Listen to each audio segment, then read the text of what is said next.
बहराइच और श्रावस्ती दौरा। बहराइच को 352 करोड़ की सौगात देंगे और इसके साथ ही श्रावस्ती को 396 करोड़ की परियोजनाओं की सौगात आज सीएम योगी आदित्यनाथ देंगे। कई परियोजनाओं का लोकार्पण और शिलान्यास करेंगे। बता दें कि लाभार्थियों को प्रमाण पत्र और आयुष्मान कार्ड देंगे और दोनों जिलों में जनसभाओं को संबोधित करेंगे। सीएम योगी आदित्यनाथ आज कई कार्यक्रमों में शामिल होने वाले हैं। श्रावस्ती बहराइच का दौरा करेंगे और यहां पर जनसभा को संबोधित करेंगे सीएम योगी आदित्यनाथ और करोड़ों के विकास कार्यों की सौगात आज सीएम देने वाले हैं। जनता को संबोधित करेंगे सीएम योगी आदित्यनाथ, करोड़ों के विकास कार्यों का लोकार्पण शिलान्यास करेंगे। ज्यादा जानकारी के साथ पवन हमारे साथ में जुड़ चुके हैं। पवन, क्या कुछ कार्यक्रम आज सीएम योगी आदित्यनाथ के रहेंगे? बिल्कुल प्रतीक्षा देखिए, मुख्यमंत्री योगी आदित्यनाथ लगातार जिलों के दौरों पे हैं, लेकिन मुख्यमंत्री योगी आदित्यनाथ अब पूरी तरह से पूरे प्रदेश, पूरे लोगों को लेकर के चुनावी मूड में आ चुके हैं। मुख्यमंत्री योगी आदित्यनाथ का आज बहराइच श्रावस्ती दौरा है, जहां पर करीब 352 करोड़ की परियोजनाओं का शिलान्यास और उद्घाटन करेंगे मुख्यमंत्री योगी आदित्यनाथ बहराइच में, और उसके बाद महसी में 105 करोड़ की परियोजनाओं में उद्घाटन करेंगे। इसके अलावा मुख्यमंत्री योगी आदित्यनाथ श्रावस्ती जाएंगे। श्रावस्ती में 396 करोड़ की परियोजनाओं का लोकार्पण और शिलान्यास करेंगे। कुल मिलाकर अगर देखा जाए तो मुख्यमंत्री योगी आदित्यनाथ उत्तर प्रदेश और केंद्र सरकार की जो योजनाएं चल रही हैं, जो अंतिम दौर में है, उनको अंतिम रूप देने का प्रयास कर रहे हैं और लगातार प्रदेश के जिलों में जिस तरह से दौरा है मुख्यमंत्री योगी आदित्यनाथ का, अब चूंकि सरकार और संगठन चुनावी मूड में आ चुका है, इसलिए जहां भी मुख्यमंत्री योगी आदित्यनाथ जा रहे हैं वहां पर अधिकारियों और वहां पर जो नेता हैं उन नेताओं से बात कर रहे, तो वहां की जो गतिविधियां उसकी जानकारी ले रहे हैं और जितनी भी योजनाएं चल रही हैं उसको अंतिम रूप देने का प्रयास कर रहे हैं, क्योंकि अब 2027 का चुनाव काफी सन्निकट आ गया है और सरकार पूरी तरह से चुनावी मूड में है।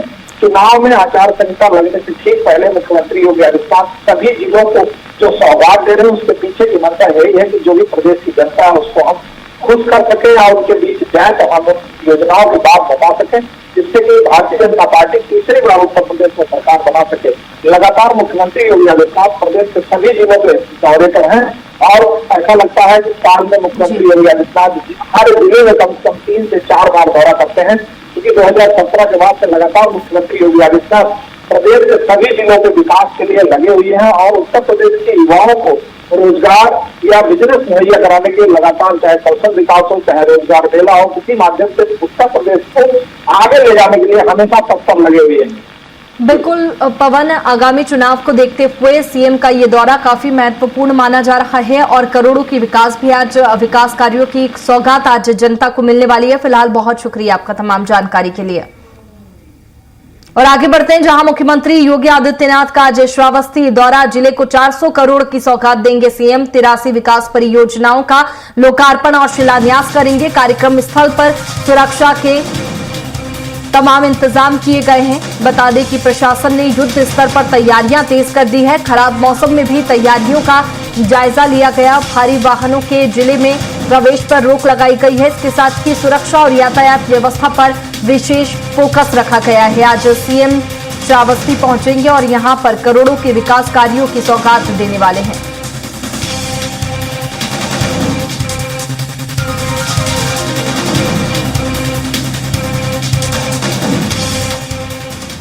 उत्तर प्रदेश को 2 नए एक्सप्रेसवे की सौगात मिलने की तैयारी है। मुख्यमंत्री योगी आदित्यनाथ की अध्यक्षता में आज होने वाली कैबिनेट बैठक में 330 किलोमीटर लंबे विंध्य एक्सप्रेसवे और 117 किलोमीटर लंबे विंध्य पूर्वांचल लिंक एक्सप्रेसवे के अलाइनमेंट को मंजूरी मिल सकती है।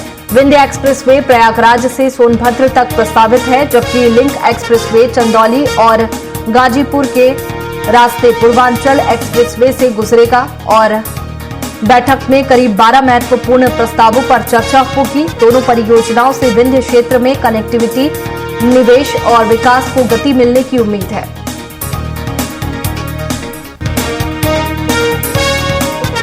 एक 117 किलोमीटर लंबा ये एक्सप्रेसवे विंध्य एक्सप्रेसवे के अलाइनमेंट को आज मंजूरी मिल सकती है। आज की जो कैबिनेट बैठक होने वाली है वो काफी महत्वपूर्ण मानी जा रही है। यूपी को 2 नए एक्सप्रेसवे की सौगात मिल सकती है।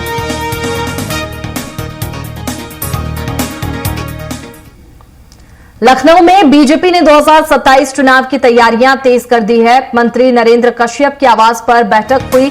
बता दें कि पिछड़ा वर्ग मोर्चा पदाधिकारियों ने मंथन किया। बूथ स्तर तक संगठन मजबूत करने की रणनीति तैयार की गई है। पिछड़ा वर्ग के बीच जनसंपर्क अभियान पर जोर दिया जा रहा है। जिले जिले में संवाद कार्यक्रम आयोजित करने की तैयारी है। बता दें कि बीजेपी ने 2027 चुनाव की तैयारी तेज कर दी है। लगातार बैठकें कर रणनीति तैयार की जा रही है। संगठन को मजबूत करने की रणनीति बनाई जा रही है। पिछड़ा वर्ग के बीच जनसंपर्क अभियान पर भी जोर दिया जा रहा है। लखनऊ में बीजेपी ने 2027 चुनाव की तैयारियां तेज कर दी है।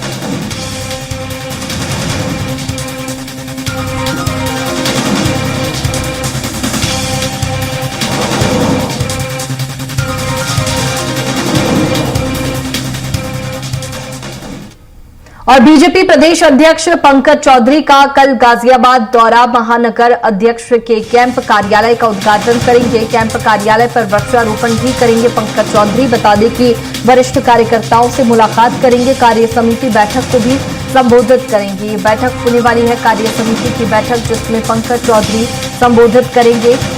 वरिष्ठ कार्यकर्ताओं से मुलाकात करेंगे। पौधारोपण भी करेंगे पंकज चौधरी। बता दें कि कार्य समिति बैठक को संबोधित करेंगे।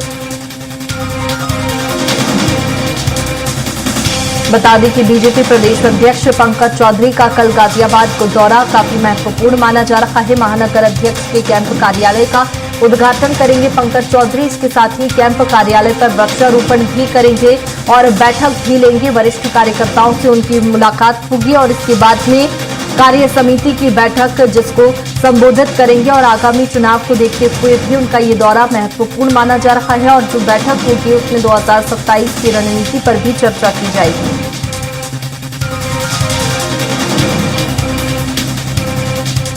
लखनऊ में हाउस टैक्स बकायेदारों को बड़ी राहत मिलने वाली है। यूपी में 15 अगस्त से ओटीएस योजना लागू होगी।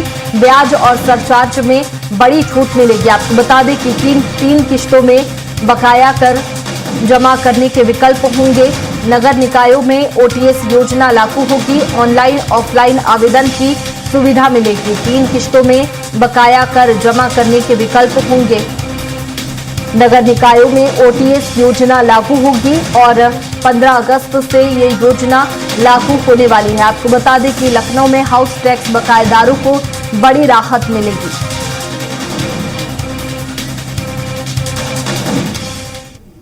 और मेरठ में कांवड़ यात्रा 2026 को लेकर उत्तर प्रदेश सरकार अलर्ट मोड पर है।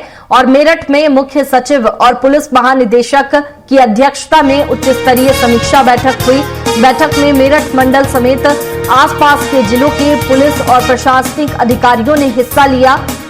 सुरक्षा व्यवस्था, ट्रैफिक प्रबंधन, संवेदनशील क्षेत्रों की निगरानी, कानून व्यवस्था और श्रद्धालुओं की सुविधाओं की समीक्षा की गई। विभिन्न विभागों के बीच बेहतर समन्वय पर भी जोर दिया गया। बता दें कि ये बैठक हुई मेरठ में उच्च स्तरीय समीक्षा बैठक हुई है, जिसमें सुरक्षा और ट्रैफिक व्यवस्था पर खास फोकस रहा। सुरक्षा की दृष्टि से तमाम इंतजाम को, संवेदनशील क्षेत्रों की निगरानी पर जोर दिया गया, क्योंकि इससे पहले भी उत्तर प्रदेश में कांवड़ यात्रा के बीच जो स्थिति बनी थी उसके बाद में ये समीक्षा की गई है। और यात्रा को लेकर तैयारियों की समीक्षा पहले ही की जा चुकी है। मेरठ में उच्च स्तरीय समीक्षा बैठक हुई।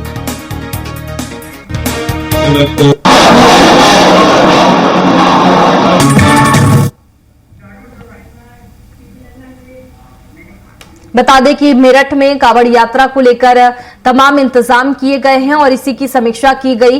कांवड़ यात्रा 2026 को लेकर उत्तर प्रदेश सरकार अलर्ट मोड पर है। मेरठ में मुख्य सचिव और पुलिस महानिदेशक की अध्यक्षता में उच्च स्तरीय समीक्षा बैठक हुई। बैठक में मेरठ मंडल समेत आसपास के जिलों के पुलिस और प्रशासनिक अधिकारियों ने भी हिस्सा लिया।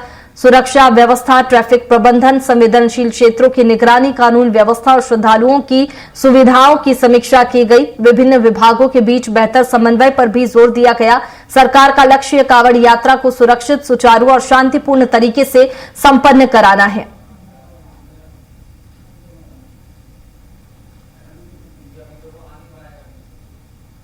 इस बार भी जो शासन के माननीय सुप्रीम कोर्ट के जो निर्देश है, कांवड़ की हाइट उनकी वॉल्यूम में भी डेसिबल और जो भी आपत्तिजनक वस्तु है उनके बारे में साल की कुछ नए चैलेंजेस हैं, कुछ नई व्यवस्थाएं हैं। आपको मालूम है कि दिल्ली सालान एक मॉडल एक्सप्रेस वे बना है और दूसरा एक्सप्रेस वे बना है। जहाँ एक वो सामान्य यातायात है वो गाँवों से प्रभावित होता था, उनको सहूलियत मिलेगी। बदायूं के उसावा थाना क्षेत्र में सोमवार को दो गुटों के बीच जमकर मारपीट हो गई। मामला वार्ड नंबर 7 स्थित शिव मंदिर के पास का है, जहां दोनों पक्षों के बीच कहासुनी के बाद विवाद बढ़ गया। बताया जा रहा है कि दोनों पक्ष नशे की हालत में थे। सड़क पर हुई मारपीट का वीडियो सोशल मीडिया पर वायरल हो रहा है। सूचना पर पहुंची पुलिस ने दो लोगों को हिरासत में लिया और इलाके में पुलिस बल तैनात किया। पुलिस वायरल वीडियो के आधार पर अन्य आरोपियों की भूमिका की जांच कर रही है। ये वीडियो तेजी से वायरल हो रहा है, जहां नशे में विवाद किया जा रहा है। दो गुटों के बीच मारपीट हो रही है। मारपीट का ये वीडियो सोशल मीडिया पर वायरल हो रहा है। अब वीडियो के आधार पर पुलिस मामले की जांच में जुटी है और कार्रवाई कर रही है। दो गुटों के बीच जमकर मारपीट होती हुई इस वीडियो में साफ तौर पर देखी जा सकती है कि नशे में सड़क पर ये विवाद हो रहा है।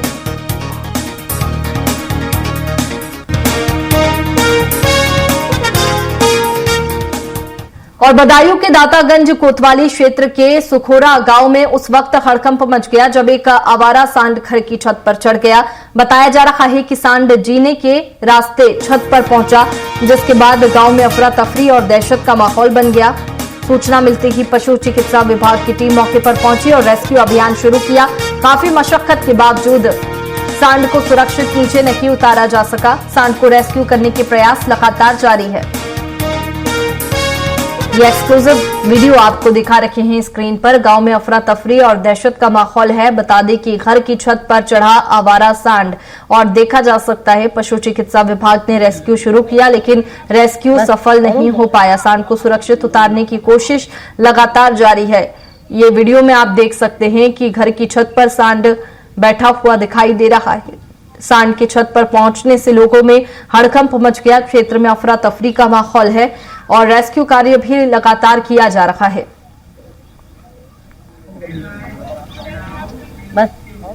आजमगढ़ के पवई थाना क्षेत्र में पुलिस ने 50,000 रुपए के इनामी और दोहरे हत्याकांड के वांछित आरोपी संतोष यादव को मुठभेड़ के बाद गिरफ्तार किया। पुलिस के मुताबिक गिरफ्तारी से बचने के लिए आरोपी ने पुलिस टीम पर फायरिंग की। जवाबी कार्रवाई में आरोपी के दोनों पैरों में गोली लगी, जिसके बाद उसे गिरफ्तार कर अस्पताल भेजा गया। आरोपी पर खेपटी गांव में अपने दादा और चचेरे भाई की कुल्हाड़ी से हत्या का आरोप है। पुलिस ने उसके पास से तमंचा, कारतूस, हत्या में प्रयुक्त कुल्हाड़ी, बाइक और नकदी बरामद की है। संतोष यादव से मुठभेड़ हुई, जिसमें अभियुक्त द्वारा पुलिस पार्टी पर जान से मारने की नियत से फायरिंग की गई, जिसमें जवाबी कार्रवाई करते हुए पुलिस पार्टी द्वारा आत्मरक्षा फायरिंग की गई, जिसमें अभियुक्त संतोष यादव के दोनों पैरों में गोली लगी है। अभियुक्त को उपचार हेतु सीएचसी पवई रवाना किया गया है। अभियुक्त के कब्जे से एक अदद मोटरसाइकिल, एक अदद कुल्हाड़ी घटना में प्रयुक्त तथा स्वागत है आपका। खबरों में आगे बढ़ेंगे। बड़ी खबर आपको बता दें, जहां पंजाब के किसानों का दिल्ली कूच। शंभू बॉर्डर पर सभी किसान इकट्ठा हुए हैं। शंभू खनौरी बॉर्डर सील कर दिया गया है और भारी पुलिस बल भी तैनात किया गया है। अमेरिका से ट्रेड डील का विरोध किया जा रहा है। हरियाणा पुलिस ने रूट डाइवर्ट किया। आपको बता दें कि शंभू खनौरी बॉर्डर सील कर दिया गया। भारी पुलिस बल बॉर्डर पर तैनात किया गया है। सभी किसान एक साथ इकट्ठा हुए हैं। पंजाब के किसान दिल्ली कूच करने की तैयारी में हैं और शंभू बॉर्डर पर सभी किसान इकट्ठा हुए हैं। बता दें कि शंभू खनौरी बॉर्डर पूरी तरह से सील कर दिया गया। वहां पर सुरक्षा की दृष्टि से तमाम इंतजाम किए गए हैं। भारी पुलिस बल शंभू बॉर्डर पर तैनात किया गया। अमेरिका से ट्रेड डील का विरोध यहां पर किसान करते हुए दिखाई दे रहे हैं और हरियाणा पुलिस ने फिलहाल रूट डाइवर्ट किया है। पंजाब के किसान दिल्ली कूच की तैयारी में हैं। अमेरिका से ट्रेड डील का विरोध कर रहे हैं। हरियाणा पुलिस ने फिलहाल रूट डाइवर्ट किया है। सुरक्षा की दृष्टि से वहां पर बता दें कि पूरे इंतजाम किए गए हैं। इससे पहले भी किसान शंभू बॉर्डर पर इकट्ठा हुए थे और दिल्ली कूच की तैयारी की थी, तब भी पुलिस ने रोकने की कोशिश की थी। और एक बार फिर से देखिए ये तस्वीर यहां सामने आ रही है। शंभू खनौरी बॉर्डर पूरी तरह से सील किया गया क्योंकि पंजाब के किसान दिल्ली कूच की तैयारी में हैं और वो एक साथ शंभू बॉर्डर पर इकट्ठा हुए हैं। और ग्वालियर में अमृत योजना के लिए खोदी गई सड़क का गड्ढा एक परिवार के लिए जानलेवा साबित हुआ। घर के लिए नया दीवान खरीद कर लौट रखे 55 वर्षीय आनंद किशोर भटनागर की ई रिक्शा पलटने से मौत हो गई। हादसे के दौरान ई रिक्शा में रखा भारी लोहे का दीवान और लकड़ी की पट्टियां उनके ऊपर जा गिरी। लकड़ी की पट्टी, गले और लोहे का दीवान सिर पर गिरने से उन्हें गंभीर चोटें आई। हादसे का सीसीटीवी फुटेज भी सामने आया है जिसमें ई रिक्शा अचानक अनियंत्रित होकर पलटती हुई दिखाई दे रही है। देखिए ये वीडियो तेजी से वायरल हो रहा है। जब ई रिक्शा टर्न ले रही थी तभी ई रिक्शा पलटते हुए दिखाई दे रही है। हादसे का ये सीसीटीवी फुटेज सामने आया है। ई रिक्शा पलटने से एक व्यक्ति की मौत हो गई।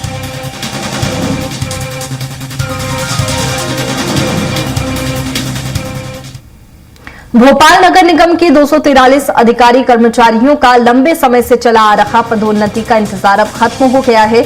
मध्य प्रदेश लोक सेवा पदोन्नति नियम 2025 के तहत प्रथम, द्वितीय और तृतीय श्रेणी के विभिन्न पदों पर पदोन्नति आदेश जारी किए गए हैं। इनमें मुख्य अभियंता, सहायक यंत्री, स्वच्छता अधिकारी, उपयंत्री, निरीक्षक, पर्यवेक्षक, लेखापाल और सहायक ग्रेड 2 समेत कई पद शामिल है। निगम के 243 अधिकारी कर्मचारियों को पदोन्नति का लाभ मिलने से कर्मचारियों में राहत और खुशी का माहौल है।